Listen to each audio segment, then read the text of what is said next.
da magaram ana nan ana shirye-shirye daban-daban domin soma karatu na bana na wannan shekara ta 2021-2022 wanda ake fatan a ga ta kasance gabaki daya an yi ta cikin salim alim, sannan kuma an samu galaba fiye da yadda ake zato dangance da babban niyyar da ke shaƙe a zuciyar hukumomi na ƙasar nan tamu na jamhuriya ta bakwai.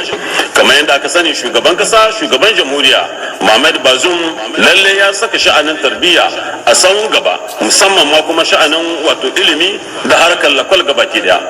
Akan haka ne tuni jihar da magaram ta karbi kayayyaki daban-daban na wato tafiyar da wannan karatu ba tare da wani tashi hankali ba, daga ciki har da kayina daban-daban kimanin karto 2,318 wato kaye waɗanda ake kira da suna kaye na sanfaj, akwai kuma kaye na sanfaj kimanin 2,827, akwai kartuna 418 wato na tura sanfaj.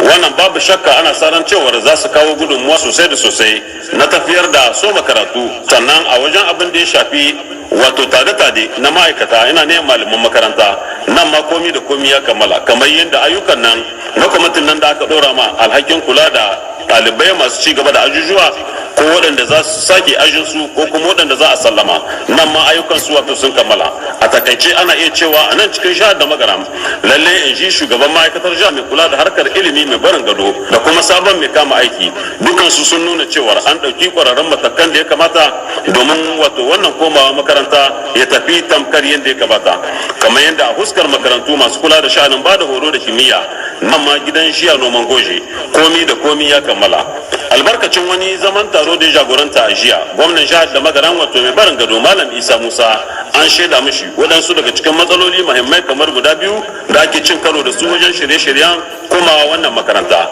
Da farko a fuskar wato makarantu inda ake koyar da al'adu daban-daban nan akwai karancin kayan aiki, haka kuma a fuskar makarantu na wasannin motsin shi da kuma matasa nan an nuna cewar dukkan ɗaukacin malaman makarantar na ƙasa gabaki ɗaya an sallame su, an yanke wato kwantarakin su.